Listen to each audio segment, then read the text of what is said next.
Hello and welcome, I'm Misstical. This is Misstical Gaming. We're jumping into Watch Your Realms. Now, I've been asked to go over this. This is Chapter 917 Hard Mode. Now, we're not going to go over all the boss's abilities. We're just going to go over the ones that we need to worry about as we make up our team. The thing to note here, though, is the boss's defense is a lot lower than his magic resistance. So you want to do that physical damage to him, okay? So let's bear that in mind. And he's got a lot of abilities, and that's a lot to remember at the start, and a massive wall of text. Same goes for the other version of this. So there's sort of two versions. And we'll worry about those abilities as they come along, but what we won't worry about is the rest of the ads, because we're not going to be concerned with them, okay? So that's where we are with that. Now, the first thing we want to do about picking up our team is we come up to the top right there, we select our filter, and then in our filter we scroll down until we can find physical damage. That's what we're going to be doing. Single target, boom, physical attack. That's what we're after. Now, this is your page here for your account, so you want to start thinking about who do you want to use for that. Now, Silas really good. Sun Wukong's really good. Sun Wukong's got a sneaky little ability or an effect, so we're going to be using him so we can show that off as well. Okay.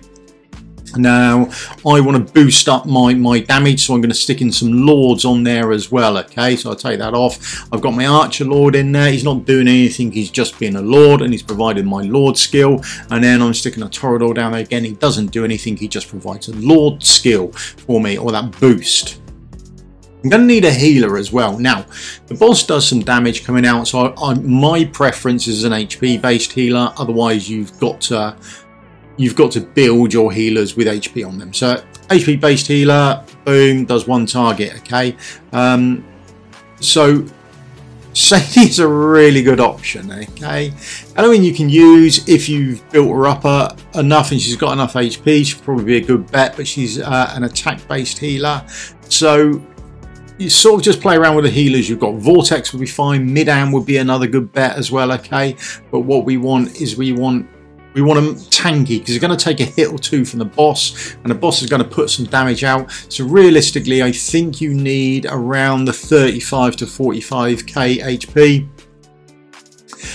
depending on what your defense is like, okay? But Sadie is remarkably good for this, so that's my choice, and that's my core team there. Really, I've got a healer, I've got two DPS, and I've boosted them with lords, okay? So I'm going into the first stage of the fight. I'm going to show how this bit works, and then we'll worry about the rest of the fight. So as long as you can get this bit done, then you can do the rest of the fight, okay? So boss comes out, I've got my healer down. Boom. This is the first bit I have to worry about, and the first thing he's going to do, he launches 3 magic energy bursts towards the last deployed hero within 3 tiles. Okay, so last deployed hero within 3 tiles. Most of them are going to be that. So just be aware, last deployed hero, boom, gets hit by the boss. Okay, that's sort of his basic attack.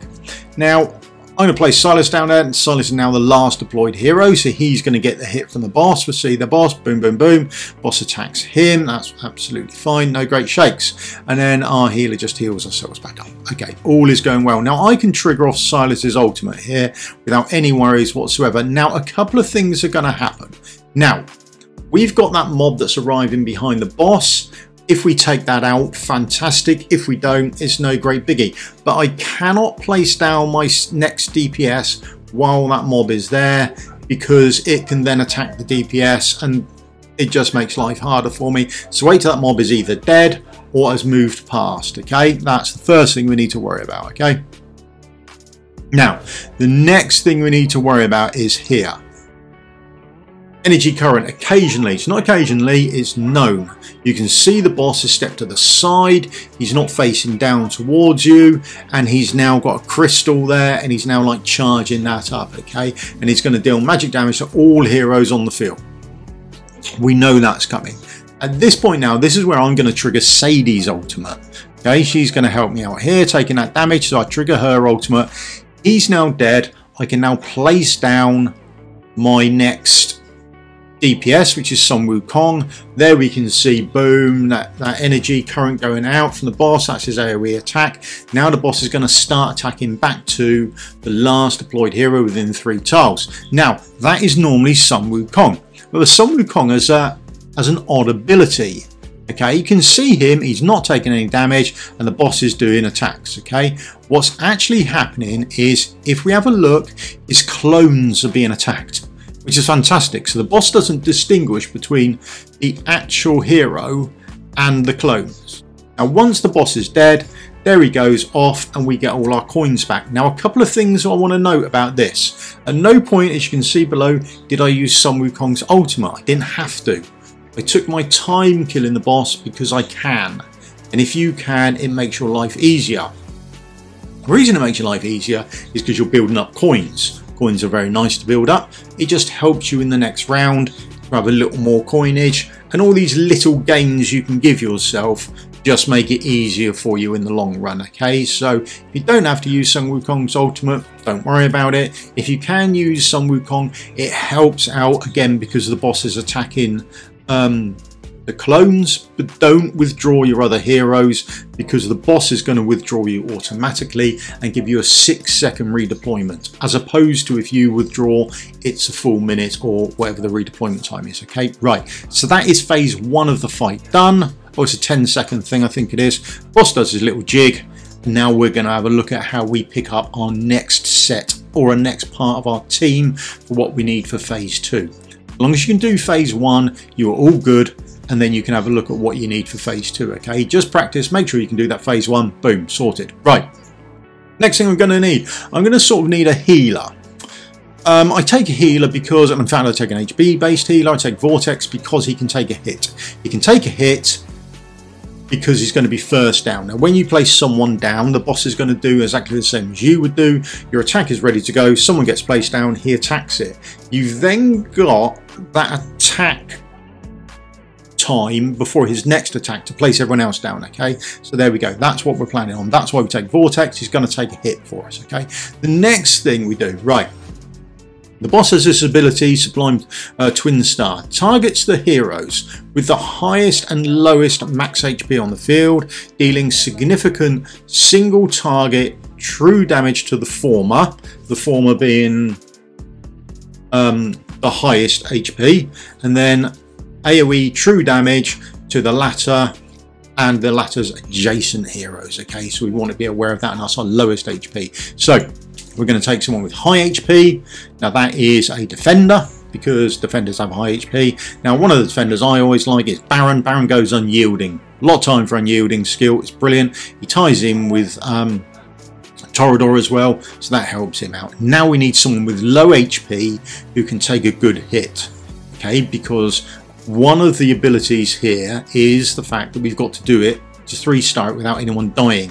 So we need our low HP person to take a good hit. There's only one champion I know, and I absolutely love him to bits. Decimus. Decimus can take a hit. Absolutely he can take a hit because he has that unyielding state again. And that's what we're playing into. Okay, so let's get into this then. So the boss starts walking up. Okay, now we haven't got to do anything. Look at the boss, he's got no health at all yet. Okay, so we can't even start attacking him yet. Bears no relevance to us. Right, so let the boss crack on doing his little walk. Now while he's doing his walk, he corrupts all the tiles on the path, dealing continuous damage to all heroes on the path. Corrupted tiles. Blah. We're not putting anyone there, so that's easy for us. That is nice and easy. Now let's remember what the boss is about to do. Now, just have a look at the boss now. He's got his hand in the air and he's given a little point. This is his next ability. We are waiting for this ability. We're going to see the results of this ability. Then we're going to spring into action. Okay? Let's just have a look. So this is his next ability. He's doing there. Space-time rift. Occasionally applies otherworldly corruption to 2 random tiles. You've got the whole map to choose from. Now more often than not, and more occasions than you'd like to think possible, he places one of these corrupted tiles on where you want to put your heroes in a minute. So if that happens, knock the run on the head, just go round, restart again and do another run. Okay, because that would just throw your run. But these two are all the way down here. Now the boss is ready to do his attack. So what we're going to do is we're going to place down our Vortex. We're then going to place down all our other heroes, and remember the last hero placed gets the basic attack, so we want our tank to be that last basic hero for us as well. Okay, so Vortex down, going to take the first hit. All the other heroes down, tank last, Boom, that's it done. Okay, right, this is how it actually works out. Let's get rid of that.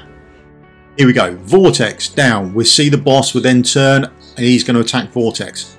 Happy with that. While he's doing that, we've placed our DPS down, we've placed our next healer down, we're then placing Decimus down. Now Decimus is down there, he is out the way. Remember, the latter gets the AoE damage. It's one square around him, boom, he's got no one else around him, he's going to take that hit, the AoE won't affect anyone.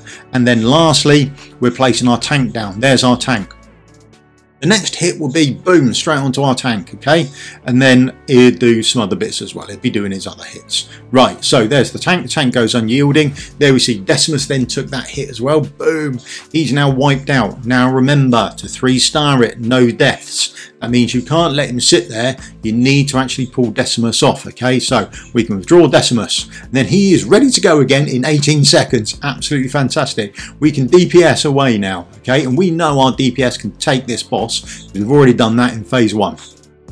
So there's our DPS going out. Now we don't have to worry about anyone else. And all we're waiting for is for the 3 seconds. Baron's ultimate is up. Put that up. Decimus is ready to be put down. Put Decimus down as soon as you can. I've missed him here by a significant margin. Right? That could have blown my run. There's the boss dead.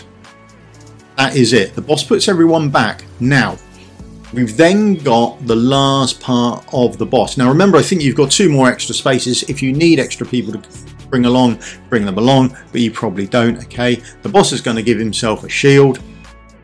And we've got a set period of time to nuke down the shield, okay? So just put your DPS down. There's no other attacks coming in. It's all good, okay? So endless chant, that is the boss's shield. And as long as you get this down before the boss, before the timer comes down, that's the end of it. If we don't, we fail. So there we go. Just chuck all your DPS down on the boss.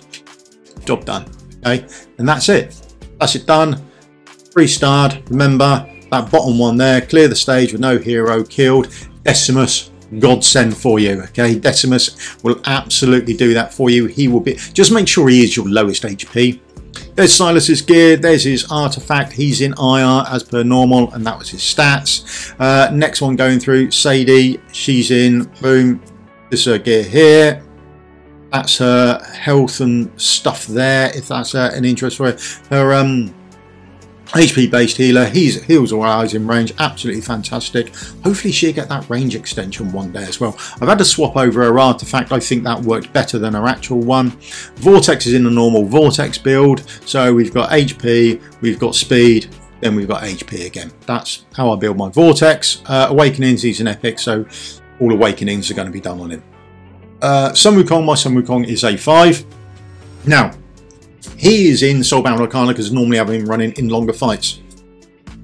You may want to swap him over to Infernal Roar. Remember, you don't get a lot of ultimates off. Infernal Roar is going to give you that 40% on your basic attacks straight off the bat. So there may be some mileage in swapping over your DPS to have them in Infernal Roar to start with as well, because they're going to get 40% off their basic attacks. Just have a bit of a check to see if they can use it anyway, and it does affect their ultimates. But you might well be better off with Infernal Roar, okay? Because you're after that burst damage which you're going to get from it, okay?